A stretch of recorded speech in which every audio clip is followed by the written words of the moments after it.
ध्यान से देखिए, बड़ी बात यह है कि आज हम बार बार यह सवाल उठा रहे हैं कि पुतिन क्या कुछ बड़ा करने जा रहे हैं। तो इसके पीछे एक वजह टेस्ला के सीईओ इलॉन मस्क भी हैं। इलॉन मस्क, जिनको भी अब यह लगने लगा है कि रूस जंग जीतने के लिए यूक्रेन पर परमाणु हमला कर सकता है। रूस इस हद तक ना पहुंचे, इसके लिए उन्होंने शांति लाने वाले 2 पोल भी कराए, लेकिन मस्क की यह कोशिश उन पर जबरदस्त तरीके से भारी पड़ी।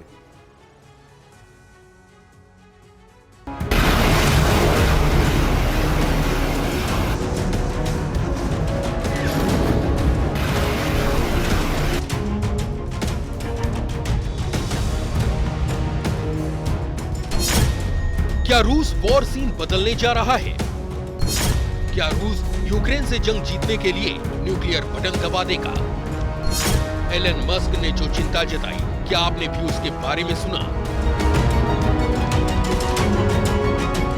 नहीं सुना तो ध्यान से सुन लीजिए, क्योंकि अलार्म इस बार दुनिया के सबसे अमीर व्यक्ति ने बजाया है। क्योंकि ये बात खुद टेस्ला के सीईओ एलन मस्क ने ट्विटर पर कही है। पहले उनकी चिंता आपको बताते हैं, उसका मतलब आपको बताते हैं, फिर एलन मस्क अपने इस बयान से कैसे यूक्रेनियों के निशाने पर आ गए, ये भी बताएंगे। कुछ समय पहले रूसी ऐतराज को दरकिनार करते हुए एलन मस्क ने यूक्रेन को स्टारलिंक सैटेलाइट्स के जरिए इंटरनेट की सेवा उपलब्ध कराई थी। इसके लिए यूक्रेन के लोगों ने उनकी जमकर तारीफ की थी, लेकिन इस बार उन्होंने रूस पर बड़ी बात कह दी। रूस यूक्रेन युद्ध को लेकर उन्होंने ट्वीट किया। रूस यूक्रेन के बीच इसी तरह से युद्ध चलता रहा तो न्यूक्लियर वॉर की स्थिति आ सकती है। एलन मस्क ने इसके बाद लिखा कि अंत में ऐसा होने की संभावना बहुत ज्यादा है, इसलिए सवाल है कि पहले कितने लोग मरते हैं। एलन मस्क ने ऐसा कहा तो इसका मतलब भी बड़ा था, क्योंकि एलन मस्क ये बताना चाहते थे कि जंग में रूस यूक्रेन से बहुत ज्यादा मजबूत स्थिति में है। रूस के पास 3 गुना ज्यादा बड़ी सेना है, वो युद्ध जीत सकता है। लेकिन अगर ऐसा नहीं हुआ तो रूस यूक्रेन पर न्यूक्लियर अटैक भी कर सकता है।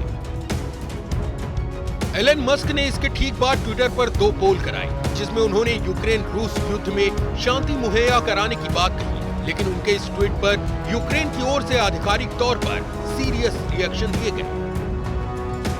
यूक्रेन के राष्ट्रपति जेलेंस्की ने उनके खिलाफ कड़ा रुख अपनाया। मस्क के इस ट्वीट के बाद जेलेंस्की ने एक पोल साझा किया और लोगों से पूछा, आप कौन से एलन मस्क को पसंद करते हैं? एक जो यूक्रेन का समर्थन करता है या एक जो रूस के साथ है? तो 82% लोगों ने यूक्रेन के समर्थन वाले एलन मस्क को चुना। यूक्रेनी प्रेसिडेंट के अलावा यूक्रेन के एम्बेसडर आंद्रे मेलनिक ने भी मस्क को खरी खोटी सुनाई। यूक्रेन के एम्बेसडर ने मस्क के ट्वीट के जवाब में उन्हें गाली तक दे दी।